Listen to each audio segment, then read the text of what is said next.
Today on episode 210 of the Peak Performance Leadership Podcast, we go and speak to mindset expert and coach Ron Karr, and he's going to tell you how you can establish a velocity mindset to push the limits and heat your peak performance.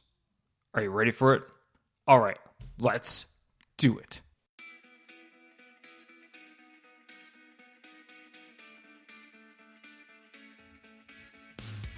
Welcome one, welcome all to the Peak Performance Leadership Podcast, a weekly podcast series dedicated to helping you hit peak performance across the three domains of leadership. Those being leading yourself, leading your team, and leading your organization. This podcast couples my 20 years of military experience as a senior Canadian Army officer with world-class guests to bring you the most complete podcast of leadership going. And for more, feel free to check out our website at movingforwardleadership.com. And with that, let's get to the show.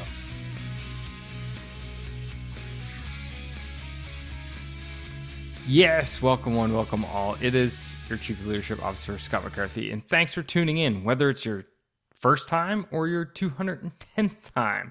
Doesn't matter. I appreciate each and every one of you. It's great to have you here. And today we are talking about mindset and how to have that velocity mindset, one that really pushes you forward and towards success, whatever success looks like for you. And for this topic, I brought in expert guest Ron Karr. Ron has been doing this for over 36 years. He's been working with companies and been on networks such as Fox and Bloomberg and C-Suite Network. He's worked with large corporations like Hertz, UPS, and Marriott Hotels. So you know he's got the credentials behind him. You know he has the experience behind him. And now you're going to listen to the message that he carries. In this interview, Ron and I talk about a number of topics, such as how to find the right mindset in the first place, because it's so crucial, mindset, right? It really is the driver for basically how you think and operate. People with a great mindset will do amazing things. And people who have really limiting mindsets or negative mindsets, you can really see the negativity just get sucked into them, right? And that's what we don't want. We want to have that velocity mindset, the one that pushes us forward and we take others with us. We talk about how leaders can be driven with purpose by simply tasks, which is a super interesting concept. We also talk about how leaders can get past their limiting beliefs, which is a thing that I coach about often with my clients, especially newer clients who simply think, oh, I just don't have enough experience. That is a big limiting belief of new leaders. We also talk about neuroscience behind conversation and how to create an environment for psychological safety. This is an excellent interview. You're going to get a lot out of it.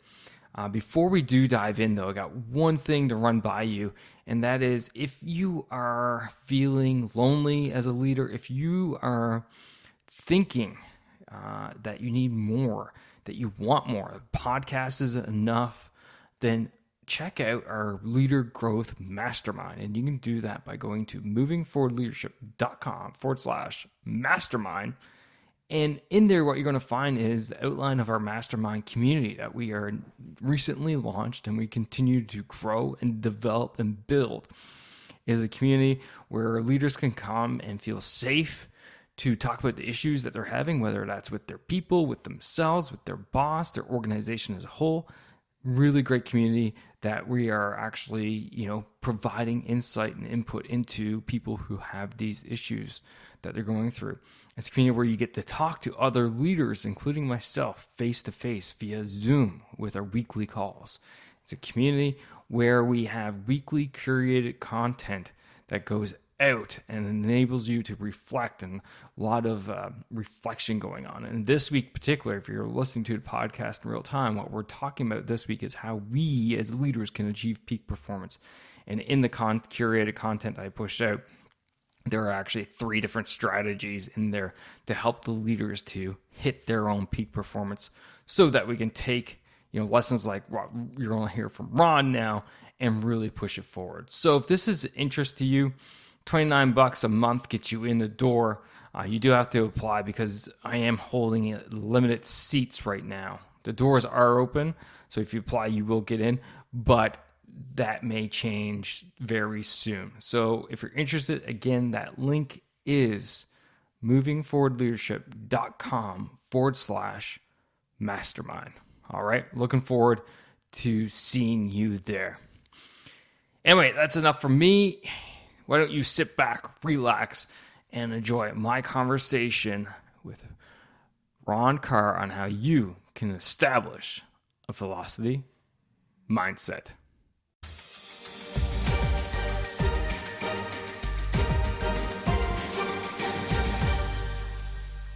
Ron, my friend, welcome to the Peak Performance Leadership Podcast, sir. It's so good to have you here. Well, thank you, Scott. It's great being here. Thanks for having me. So we're talking today predominantly about your book, The Velocity Mindset. By the way, thank you. Thanks for a copy. Yeah, Great read. Looks good, huh? It does look good. Well, it reads better than it looks, and that's the main thing, right? I like that. So, what would you like to know? First question out of the gate, how does how do we find the right mindset in the first place? How do we get into that right mindset? So, mindset is an interesting word. It's actually got two words. It's got mind and set. So, what it really means is, where's your mind set at any given moment? How are you thinking? And so you're never going to be in the same mindset every given minute of the day, let's say. But there's specific things that effective leaders do with their mindset and how they're thinking that differentiate them from the others. Now, first of all, the book that you like reading, The Velocity Mindset, the premise of the book is, what would the world look like if everybody acted like a leader and not a victim of circumstance? So the first thing I want to get clear is, to be a leader, you don't need to be a manager. In fact, there are some managers that are not even great leaders. Let's be honest about that. All right, they just have a title. But everybody's a leader. You're a leader of your own life. You're a leader of your family. You're a leader of your own actions, what you do, your own accountability. That's leadership. Okay? Now, what happens to a lot of us, and why do we sometimes fall off the track to what is important to us, meaning achieving the goals that we desire for ourselves? So many times what I write in the book is that we're not purpose-driven, we're task-driven. And that's a big part of the velocity mindset. So Scott, when I give you the word velocity, what's the first word that comes to your mind? Speed. Speed, right. And that's when I ask my audiences, that's usually the one and only word that comes to their mind. And if you just have speed, then you're not going to get velocity. You're probably going to get burnout. And I'll give you an example. Have you remember a day when you were so busy doing the tasks on your to-do list, you're going through them, you're feeling good about it, but you don't have time to eat, you don't have time for anything, and by the end of the day, you're exhausted. Then you look at what you accomplished and realize you really didn't accomplish much. Oh, you got the task done, but they really didn't move the needle for it in terms of what you wanted to accomplish. Have you ever had that kind of day? Oh, yes. Yeah. And the answer, if anybody said no, then they're lying to us, right? I've had those days. You've had those days. We've all had those days. So what does that mean? Well, it doesn't automatically mean what I'm about to say, but I'm going to share with you what most of us do. We're task-driven and not purpose-driven. The true definition of velocity, the physics definition, is speed with direction. And that word direction is key to me. Direction, you can also replace it with the word outcomes. You can replace it with the goals, whatever you want to put in it that describes it. But it's really the result, something you want to achieve in a day, in a week, in a year, in your life. And if you don't have that purpose figured out to some degree, and I'll get to why I say some degree in a second. If you don't have that figured out to some degree, and if you don't have passion around it, which is driving you, then you will start making decisions that don't support that purpose, and you will start doing tasks that may not support that purpose. That purpose is critical because it's what should give us passion and is what should be our true north to help us make the right decisions and to help us ensure that we're doing the right tasks so we are on purpose, that we're living on purpose. To give you an example, if I was to come to Ontario to visit with you and I wanted to fly out of Fort Lauderdale, and I went to the pilot and I said, "Where we're going?" He goes, "Wherever the winds take us." Do you think I'd stay on that plane? And the answer is not. But how does a pilot figure out how they're going to get someplace? They start with the end in sight. Ooh, direction. They start with where they're trying to go, Ontario. Then they work their way back to figure out the 3 or 4 waypoints, places that if they know they fly over, they know they're on their way over there. Then they factor in storms and winds and other obstacles, and then they come up with a flight plan that's supposed to get them to where they want to be, Ontario, in the safest and fastest way possible. That's velocity. Okay? They're doing it as fast as humanly possible and they're doing it the right way. So they're not doing tasks that take them off their purpose, and they're not doing tasks that don't even have anything to do with that purpose. And so that's what's really important. So when we look at leaders, and I say everybody's a leader, the two things I really want them to remember leaving the show: number one, are you living your life every day on purpose? And are you letting that purpose drive your decision making process and your actions? And then number two, a premise of the book is, what would the world look like if everybody acted like a leader and not a victim of circumstance? What great leaders do when something goes wrong? Well, it doesn't even have to be going wrong, even after you do something good. Before they blame anything on anybody else or situation, the first thing they always do is ask themselves this one question: what could I do differently next time? I saw a movie where I have to believe it was true because I don't think that they would have made that up in the script. But the guy playing Sean Payton, who was Drew Brees' head coach, was telling a fan who wanted to meet Drew, and he goes, "You know what Drew does after every game, win or loss?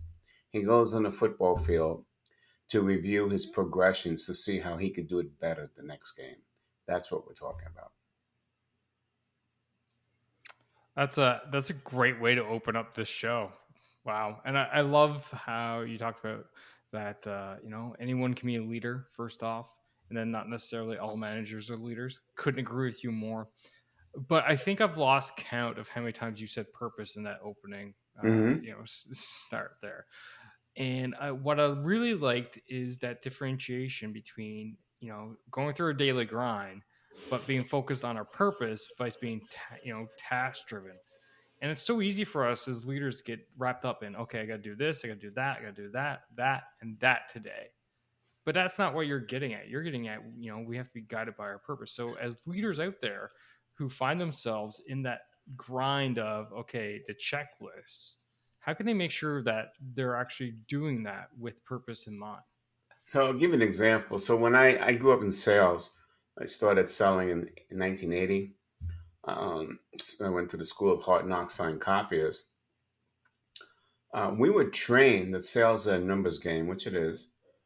But they just said, do 20 calls a day. If you do 20 calls a day, success will come. They didn't care how good you did them. Well, they did care, but they weren't really concentrating on that. They were just concentrating on 20 calls. Now, in that time and age, it worked. There was more of a top-down management style, autocratic. If you didn't do what they say and do it my way, you lost a job. And that's the way the world ran at that time. That's not the way the world runs today. We're talking about the great mass resignation. People are not putting up with stuff. They're coming down on them too much and not having fun. Whatever it is, they're out of here. And they'll find something better. It's funny, in the U.S., and I'm not making this political, it has nothing to do whether I'm a Democrat, Republican. But the funny thing is, when the Democrats were pushing the $15 minimum work uh, wage, that all went away all of a sudden, the arguments, because the market was doing it automatically for them with the great resignation, with companies being forced to raise, wages to keep and get people. But, so going back to the sales example, we were told in the 1980s it's a numbers game. And I said it is. But as I evolved through sales and went into management and started doing this for 33 years, the one thing I share with my audiences is, yeah, it's a numbers game, but it's not just how many calls you're making that's the number you have to look at. What's your closing ratio? How well are you qualifying? Are you dealing with people that fit your ideal customer profile? When I was brought in by a big financial services organization, they knew the numbers. It took 5 calls for the financial advisors to close a new client. They wanted me to get it down. We got it down to 3 calls. That's a key number you have to look at. So sometimes we put pressure and emphasis on the wrong numbers. 20 calls a day for the sake of 20 calls a day is just a task, making 20 calls a day. I'm not interested in that. What I am interested in is how many great conversations did you have in a day with the right people? And to have a great conversation, sometimes it takes more time and you may not be able to do 20. So you do 10, 5, or whatever. It's the great conversations that leads to the next step that leads eventually to a sale. Sorry for that. I had a 6-year-old popping in on the side of the lines there. Understood. Yeah. Uh, but no, it makes a lot of sense. Despite what you might have thought, I was still totally listening.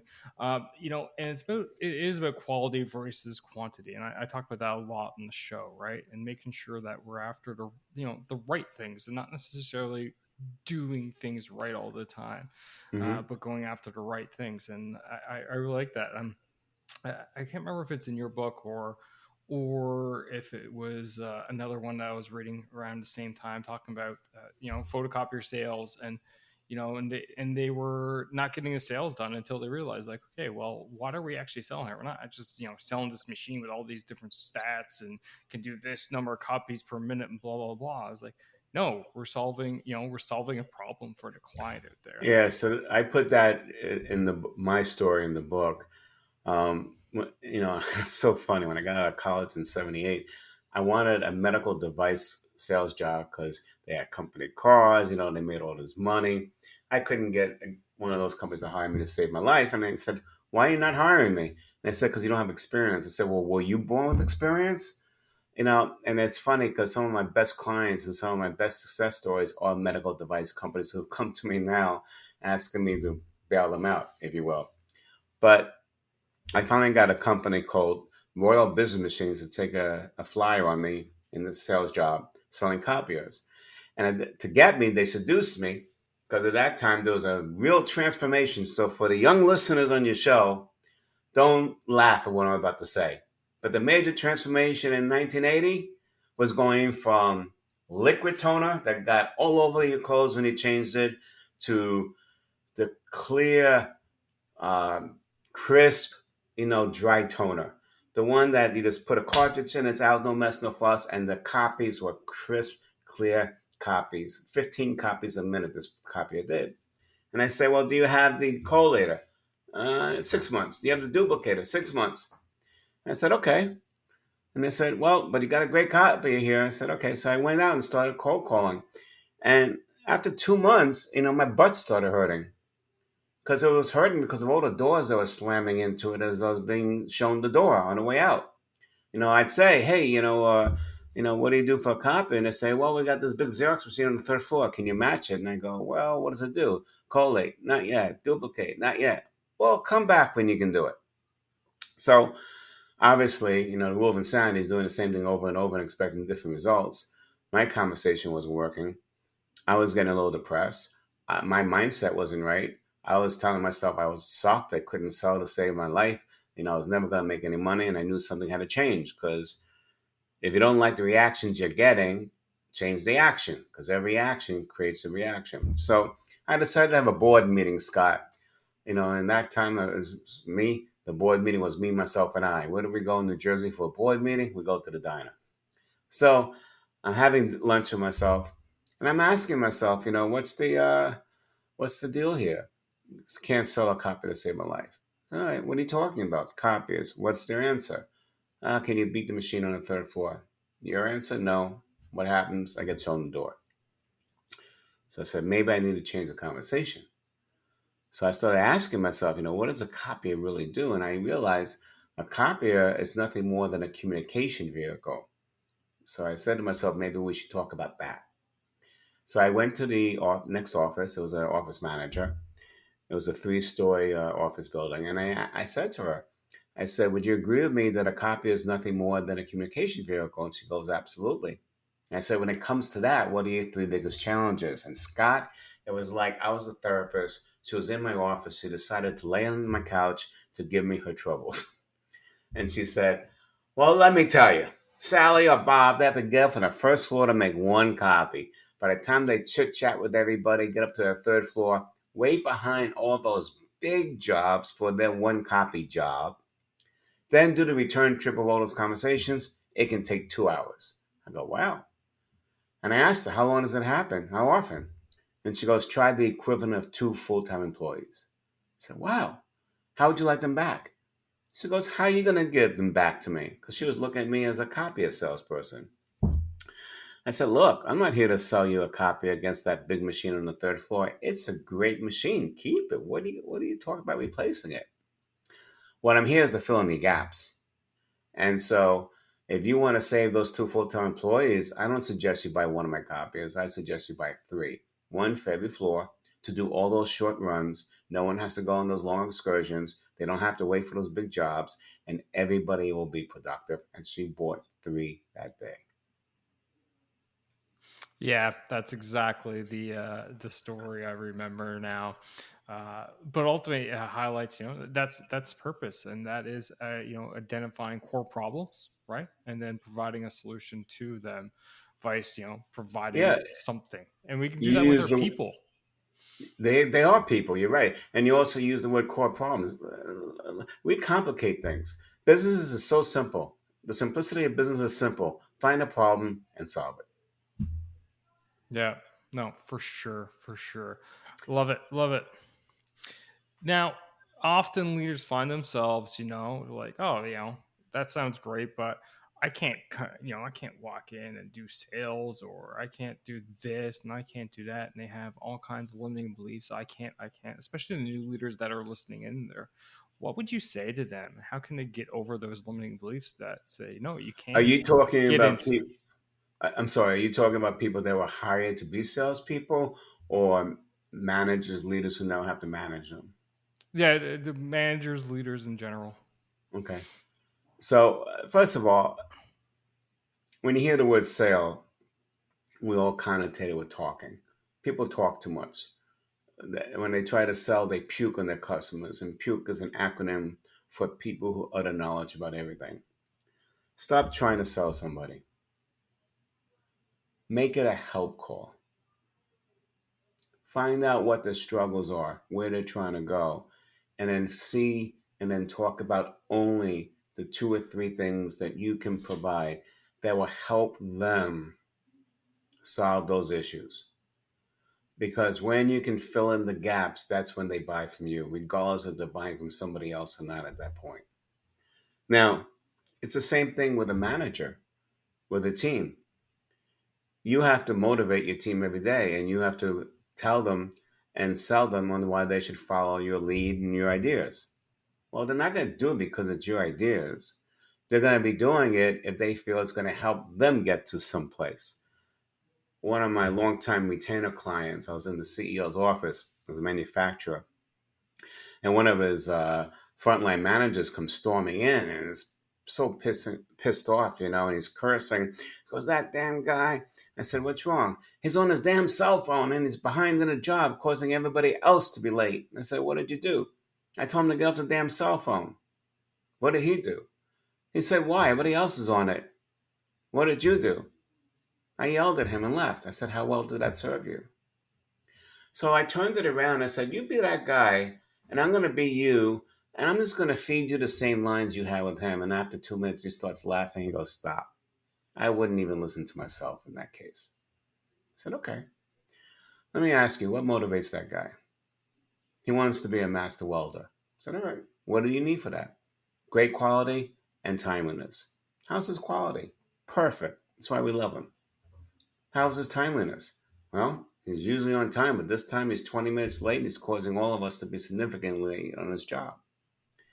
I said, why don't you just go up to him and say, hey, I know you want to be a master welder, right? And he'll go, yeah. He said, the two things you need is to have excellent quality and timeliness. Your quality is great. That's why we love you. You're 20 minutes late on this job, holding everybody else up.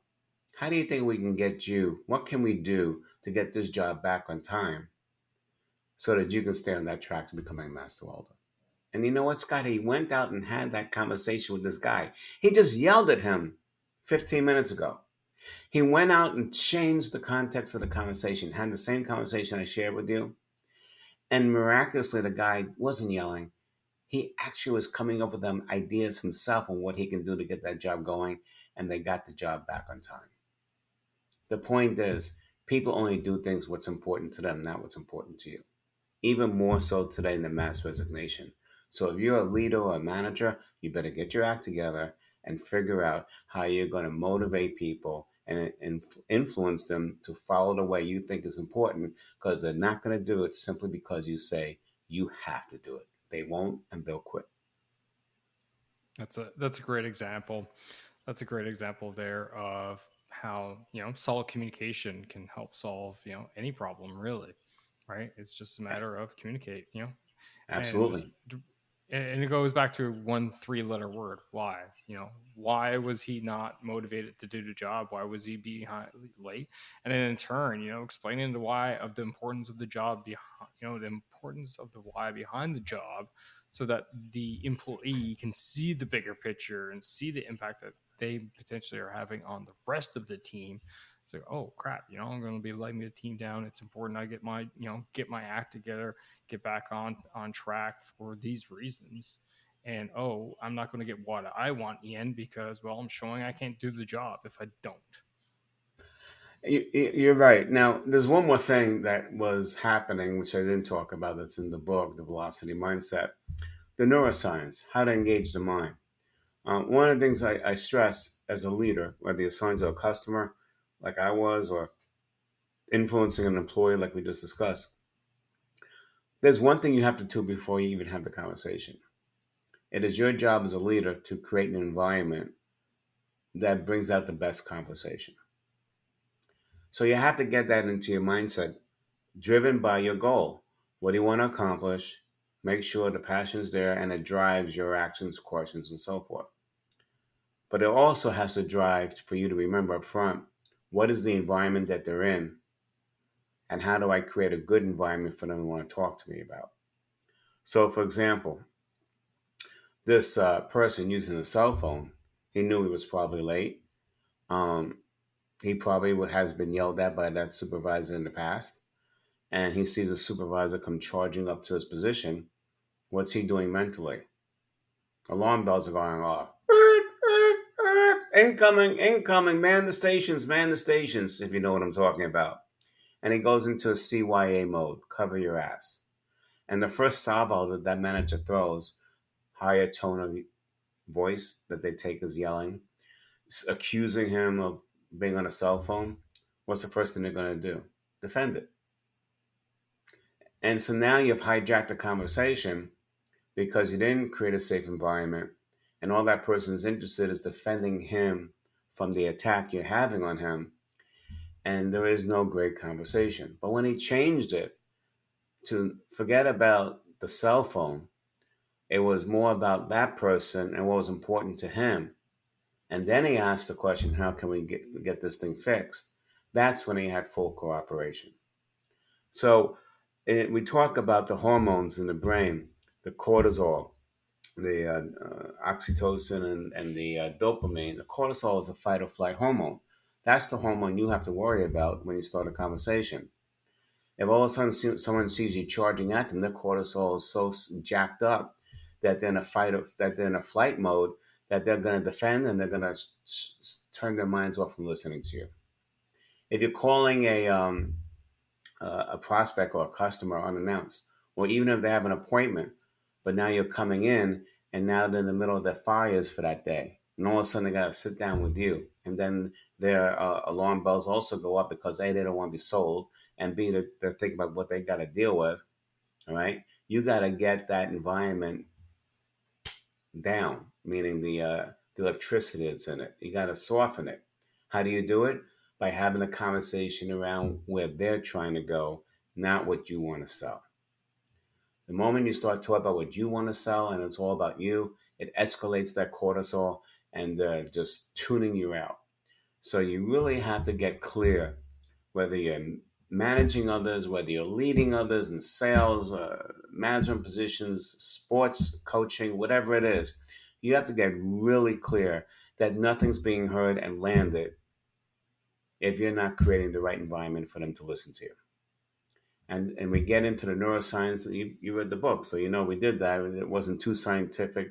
I mean, it's scientific, but we didn't like make it so boring. It's pretty interesting, but it was enough to give everybody a dose of saying, "Hey, I have to have accountability environment I create if I want to be influential. And if you don't take that responsibility, you're not really an effective leader." Why? The subtitle of the book, The Velocity Mindset, is how to eliminate resistance, gain buy-in, and achieve better results. In order for you to increase your success, you can't do it only through your efforts. You have to do it through the efforts of others. So you have to learn how to be influential, and you have to learn how to reduce resistance to your ideas. No, that's a lot of great nuggets in there for leaders, especially, creating that environment that enables people to, open up and effectively resolve conflict. Now, dovetailing off of that whole, section there of, great points you had, sometimes the leaders, we're frustrated. We're going nuts. The guy on the cell phone is driving me nuts. It's the fifth time I've talked to him about this, and I'm just like, oh, I'm ready to lose my mind. What's the best way for us as leaders to, you know, get in the mindset to deal with a situation like that when, we're so amped up, we're so fired up, we're angry, we're, emotions are high, cortisol's high, all this thing. How can we get to a point where, okay, I know I need to go after this issue, sorry, rationally, but I'm just so mad right now. Well, the first thing, Scott, is if you're asking yourself that question the fifth time, you probably won't have a fifth time. You need to be asking it after the first time, the second time, the third time it didn't go well. And then you simply do what Drew Brees said.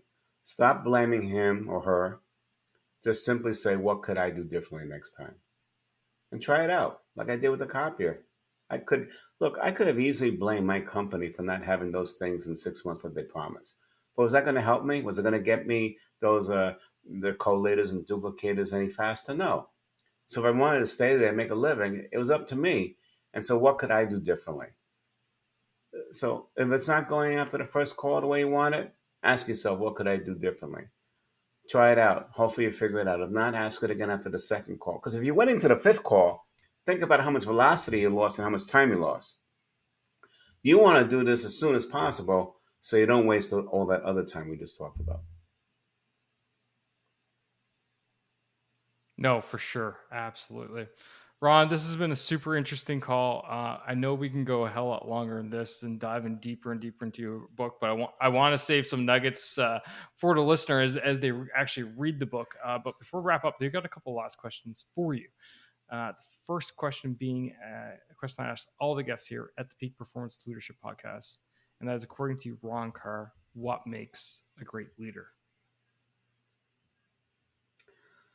Someone who's interested in making the people who count on them more successful than they ever thought was possible. Concentrate on that. Your success will be automatic. I always say, my people are reasons for my successes, and I'm the reasons for their failures. So couldn't Absolutely. agree with you more. Couldn't agree with you more, sir. And the final question of the podcast is, how can people find you? How can they follow you? It's all about you right now. Shameless plugs, have at it, sir. So, shameless plugs. If everybody just goes to velocitymindset.com, again, that's velocitymindset.com, you got a bunch of freebies there. So let me explain to you what you'll have it there. Number one, we're going to ask for your email address for one reason only. We send out weekly emails on Friday with the latest videos that I do on the velocity mindset to keep you in a conversation. If you don't stay in the conversation for something that you believe in, you're more likely to go back to your comfort zone and do things that didn't help you. So that's the only reason we ask you for the email. We won't sell to you, and we recommend that you do that. Now, once you give the email address, you have access to a free leadership assessment. We're asking you 5 core questions to rate yourself that are the 5 key aspects of what we think is what leadership is all about. After you fill it out, you'll get best tips and best practices on how you can move forward in each of those areas to move the needle for yourself. And then finally, if you're so inclined, there'll be a link to Amazon for you to buy the book in any form that you like, Kindle, hard copy, and or audio, which I personally did in the studio once the book was completed. That's awesome. And for you to listeners, easy as always, just go to movingforwardleadership.com/210, and the links are all in the show notes. Ron, again, thank you for coming out, taking time, but most importantly, speaking to the listeners out there today. Thank you so much, Scott. Wish you all the best and your listeners all the best. And that's a wrap for this episode, ladies and gentlemen. Thank you for listening. Thank you for supporting the Peak Performance Leadership Podcast. But you know what you could do to truly support the podcast? And no, that's not leaving a rating and review. It's simply helping a friend. And that is helping a friend by sharing this episode with them if you think this would resonate with them and help them elevate their performance level, whether that's within themselves, their teams, or their organization. So do that. Help me, help a friend. Win-win all around. And hey, you look like a great friend at the same time. So just hit that little share button on your app, and then feel free to fire this episode to anyone that you feel would benefit from it. Finally, there's always more. There's always more lessons around being the highest performing leader that you can possibly be, whether that's for yourself, your team, or your organization. So why don't you subscribe? Subscribe to the show via movingforwardleadership.com/subscribe. And until next time, lead, don't boss, and thanks for coming out. Take care now.